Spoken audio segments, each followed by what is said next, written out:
vakanosumudza mhepo mumakuva. Saka isaiti vanhu chiuya kuouta yenyu kuti akabata-bata achibatwa-batwa nezvaakabata-bata mumakuva, kwete kuti iwe ubatwa-batwa nezvausina kubata-bata. Ndoga ndakataura kuti munhu ane basa ane basa, asina basa ana basa nokuti ana basa. Kazhinji munhu anokutorera murume anoshandisa shoko. Saka isusu takuda kumudzosa kwaakatorwa kwacho toshandisawo shoko. Saka totouya netrauzi rako ndonenge rakamirira murume. Ndonenge ramirira tosunga, katasunga ovhoenda naro kumba kwako murume anobva atodzoka. Tine matestimoni akawandisa evanhu vari kudzoka nekuda kwezvinhu izvozvo.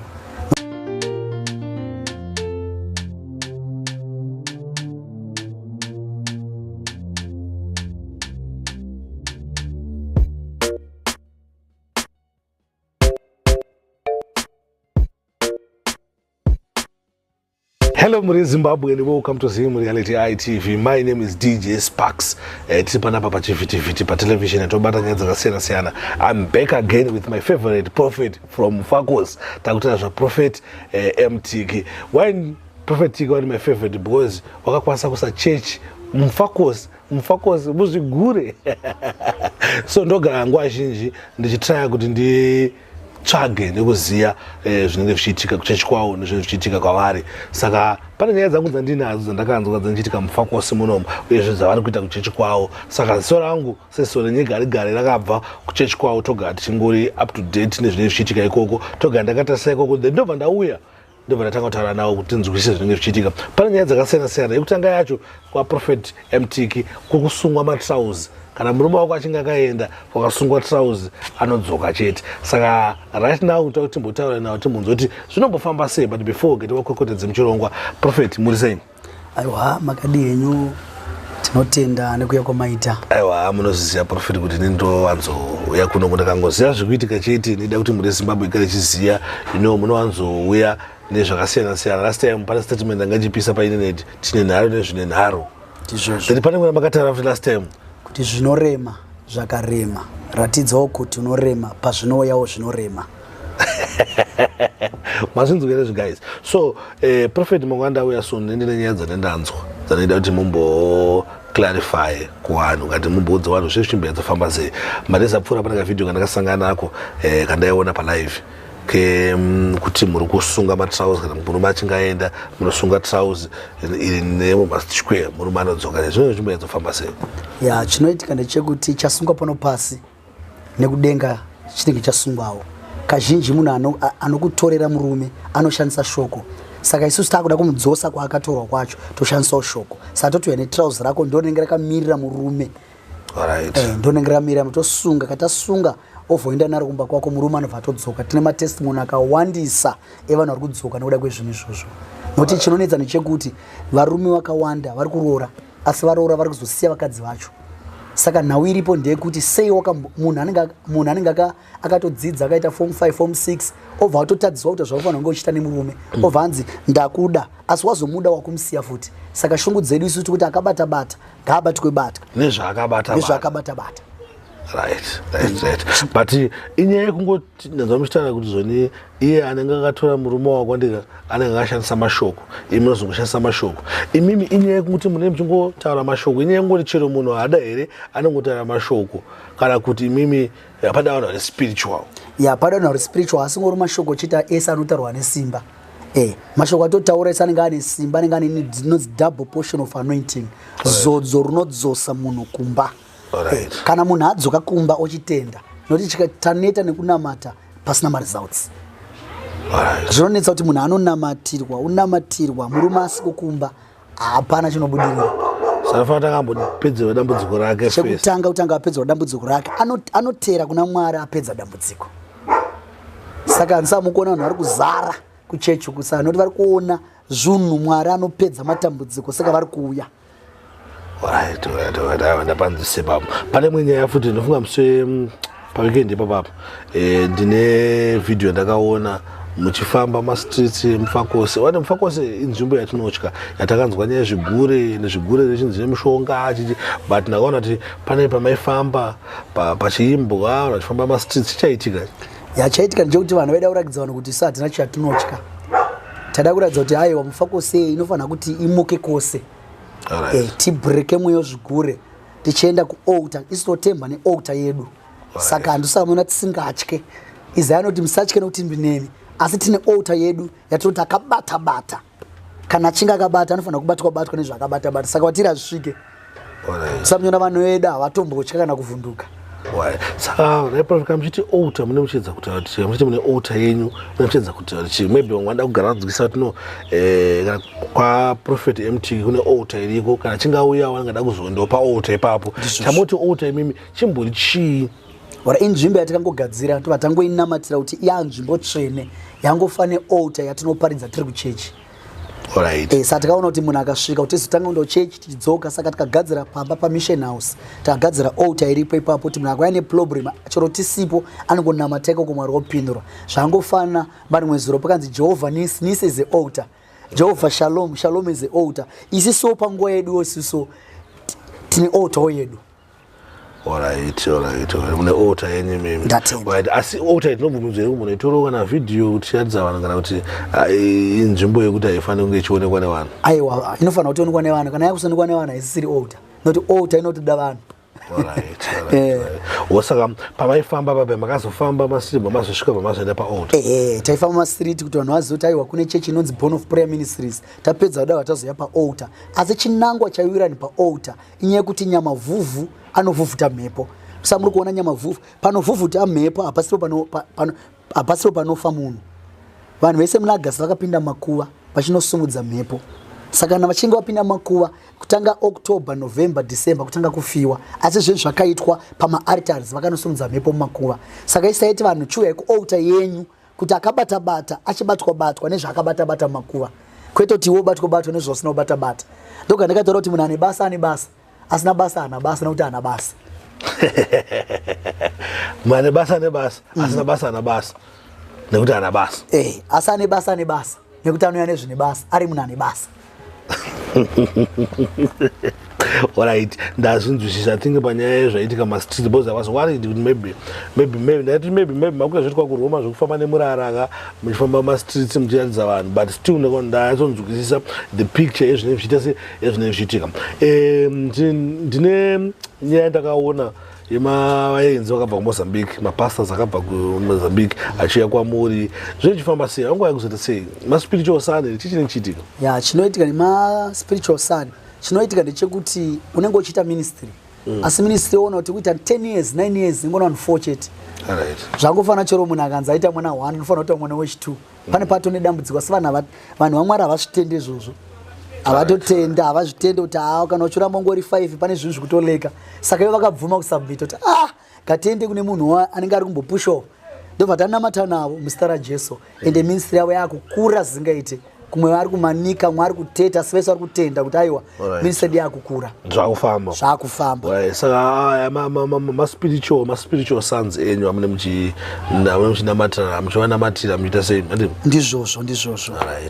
Vawana vatone machechi wavo. Vatone machechi avo, vamwe vanguya kuzongoti aiwa tino mwari wenyu tiri kumudawo. Toda kumbonamata ona. Ndobva tangoti namatawo, ndobva tapedza kunamata ndobva wadzokera vatonoti inga zvinotoita wani. Pamaendesa paauta. Voenda paauta vaunonamata kuti kana pane munhu akabata-bata upenyu hwekuti maministry edu asafambe ngaabatwe iye kwete isusu. Nezvaakabata-bata.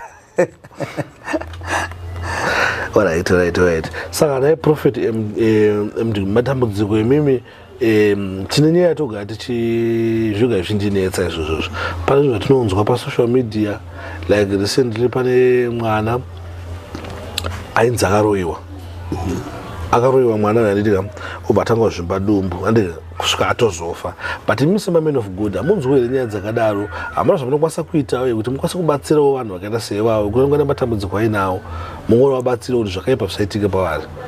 Dzimwe nguva vanhu vanoshora nekuti vakanyonyeperwa zvakawanda.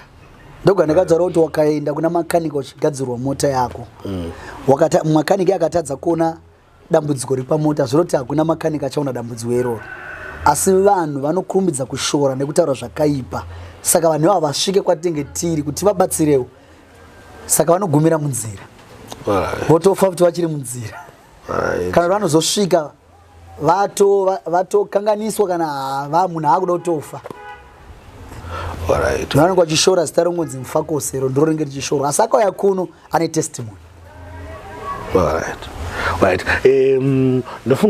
Ndafunga sema no follower zvinochitika kuchechi kwenyu zvichitika ministry menyu ndikuona kuti zvoni amusisiri mufako state ndaona kuti kurikuwa kwa chechi yakanaka zvisingaite kwaseke kurikuwa kwa chechi yakanaka futi kuAspringdale zvikufamba sei makubatika kunzi kuchini ko Ivory Park I mean Ivory Park muchangoramba mungori mufakose ikati makungo munozvibalansa sei ore Sunday service ndotanga na 8 o'clock ndoenda kwa Ivory Park opposite amalinda duze kuboka uko sandoenda unopinza kutanga kuma 8 o'clock kusvika na 12 o'clock ndozobva ikoko ndozvinopedzisa kumufakose. Alright.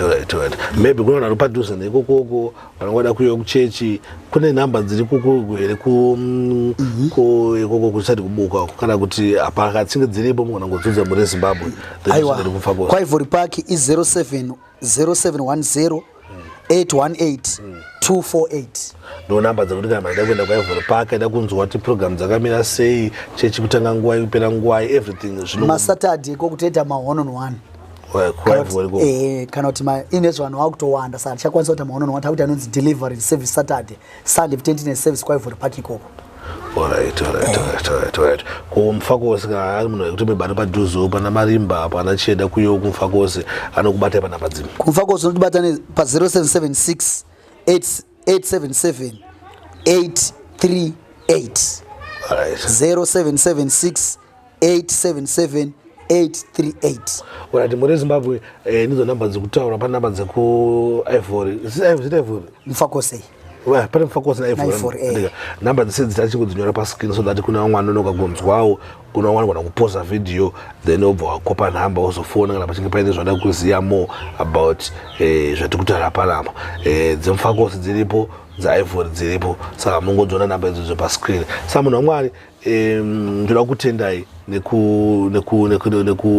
nekuya kwenyu nekuti bvumidza kuti tiri panapa ino mune zvakawanda zvamunofanira muchiita asi masiya zvinhu izvozvo kuti munge muchitaura nesu panapa tichiudzawo mhuri yeZimbabwe mabridzi zvinenge zvichiitika saka ameno mungade kutaura kuti chiyo kumhuri yeZimbabwe chada ngotaura ngoti uyai tinamate Mwari hanzi kure kwegava hakuna mutsubvu svika panzvimbo yomunyasona kuti aizveshuwadi ndiMwari rishuwa ari kushedzwa isu toga takataura chechi inonzi Born of Prayer Ministries takazvarwa munamato tinotemba kuti takanamata takapfugama Mwari anopindura zvimwe zvese zvinozouya kana mushure mechinge tanamata saka ndikuti mhuri yeZimbabwe vari kunze kwenyika vari kupi uyai tinamate Mwari kuti Mwari atiitire zvakanaka iye zvino maaccident ari kungoitika akawanda vanhu vari kubata zvakawanda saka uyai tinamate Mwari zvinopera nekunamata. ndo mashoko andinawo kumhuri yeZimbabwe. Aiwa tira kukutendai munhu waMwari netime yenyu mhuri yeZimbabwe I think pane mapages aripo ekuti DJ Sparks mapage pa DJ Sparks pane zvinhu zvakawanda zvinenge zvichipostwa ipapo but tikaenda kwa Prophet MT tinonosvika chingoona zvinhu zvikuitika kuBorn of Prayer Ministry saka mhuri yeZimbabwe ngade kuziva mapages enyu paFacebook munowanikira paFacebook tiripo towanza kuti live musi weSunday zvese zvinge zvichiitika zviri paFacebook pakatasa Born of Prayer Ministries zvese zviripo ipapo. Saka unofanira kufollowa saka muri Zimbabwe munofanira kufollowa Born of Prayer Ministry nemwe page yakanzi Prophet MTK munofollowa mapages ayo for ma-updates ezvinenge zvichiitika muministry amene munhu wamwe muchite zvinhu zvomungade kuudza muri Zimbabwe. Aiwa ndatenda changosara chende kuti uyai takatokumirirai.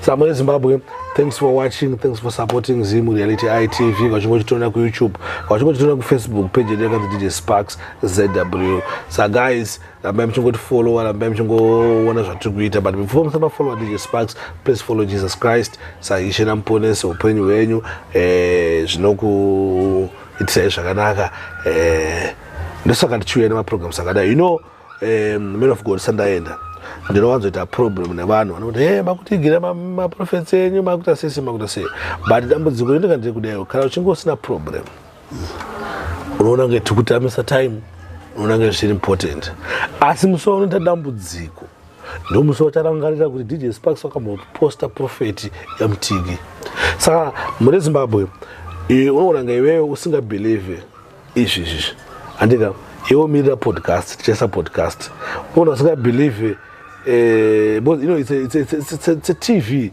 inobata zvinhu zvakawandisa saka musaatake vanhu just because iwe hausi kubhilivha zvikutaurwa kati iwe hausi kutenda mune zvikutaurwa kana zvikuita sei kana iwe usina chekutaura usina chekukomenda tachikumbirisawo wisdom dzinoti chingonyarara ndozvita wisdom. Iwo patinozoposta zvinhu zvinoenderana nezvako zvaunotenda, kana uchitenda namadzibaba tine mainterview atinoita namadzibaba, enda kuna namadzibaba. Kana uchitenda mun'anga tine n'anga dzatinoita mainterview panapa, enda kun'anga iyoyo.